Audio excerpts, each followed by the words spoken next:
Hello friends, welcome back. In this video, we are going to see the difference between interpolation and property binding. For that, let's go to Visual Studio Code, and inside the counter app.ts, here I'm going to take a title that is going to be counter app. Okay, let me just save this, and inside the counter HTML, here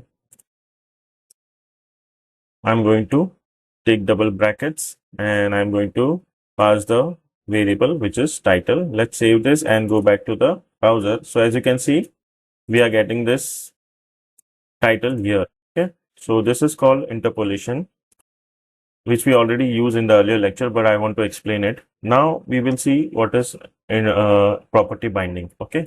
So for that, what I'm going to do is, so I've already created a new component called home.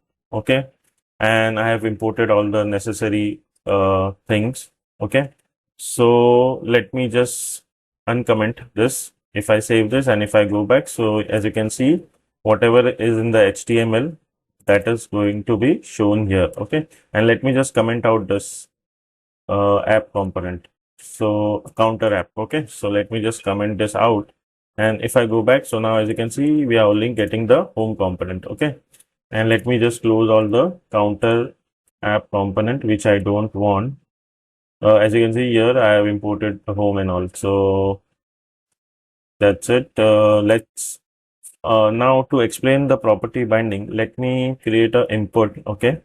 So here I'm going to take a input type that is going to be text,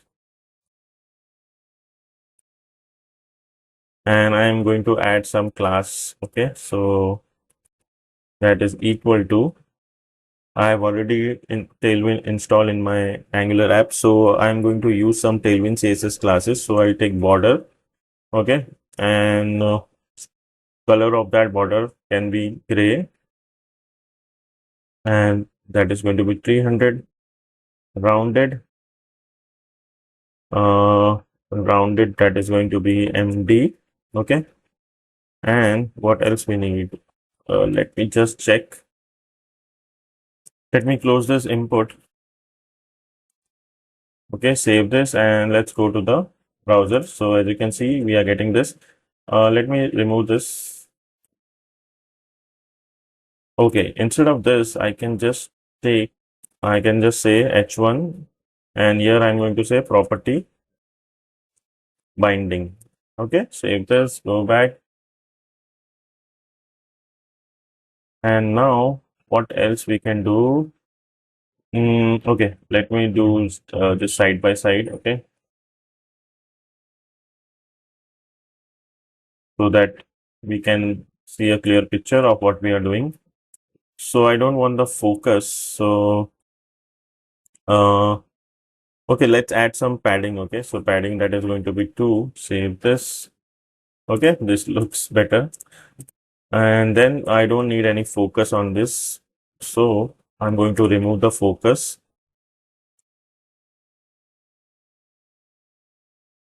Focus outline none. Okay, if I click, now there is no focus. And instead of that, I can add a focus with the blue color. So focus ring 2 and focus. Okay, it is already giving me an option. So yeah, this is better. Okay. Or we can remove the focus if we want. If we don't want the focus, we can remove it. But let's keep it. Okay. Now we will take one more input. Save this.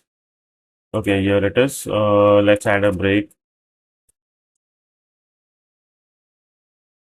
One more break. Okay, so now this is fine. Now what we can do is inside the home TS, okay, inside the home TS here I'm going to take a variable called input value, and that I'm going to say hello. Okay, save this. And now this input value, we can use it as a value inside this input. So value, and we are going to use the property binding. So I'm just going to paste it here, save this. So now as you can see, we are able to print the hello here. Okay. And in this input, we are going to use the property binding. Okay. So for property binding, we need to take a square brackets. Then we need to say value. Okay. That is equal to input value. Okay. Save this. So now the same result has been printed hello. So using property binding, we can bind any property. For example, we can bind, let's say we can bind class. Okay. We can bind ID, we can bind SRC, we can bind href, we can bind alt tag. Okay. So all this property we can bind. So this target property is a DOM property. Okay. These are all DOM properties to which we can assign the value. Okay. Are you getting it? So all these properties like are the DOM properties and we can assign the value to it. So that's the property binding, meaning of property binding, and it is a one-way binding. Okay. And now you might be thinking that property binding and interpolation is similar. Okay, because we are printing the same value, but it is not. We can see with an example. Okay, so here I'm going to create a variable that is going to be is disable. Okay, and let's keep that as false. Okay, let me save this. But here is one catch. Okay, while dealing with property binding, a better approach is to provide the return type to the variable based on the assigned value. Okay, so what we can do is here we can assign the type as string. Okay, and that is a string. And here for this, we can assign the type as Boolean, which is going to be false. Okay, let me save this. And now let's go to home.html. So this is the better approach. Okay, so while dealing with the property binding, so let's go to home.html, and here I'm going to say disable, and I'm going to use interpolation for setting it to false. Okay, and here I'm going to use property binding to setting it to false. Okay, let me just save this, and now if I click here, so this is disable, but that should not be the case. Okay, it should not disable because here we have saying that it should be false. Okay, and here if I click, so it is working fine, it is not disable. Here I am not able to type anything, it is disable, but here it is working fine. Okay, so what is the reason behind this? So interpolation treat all the data type, including the Boolean, as string.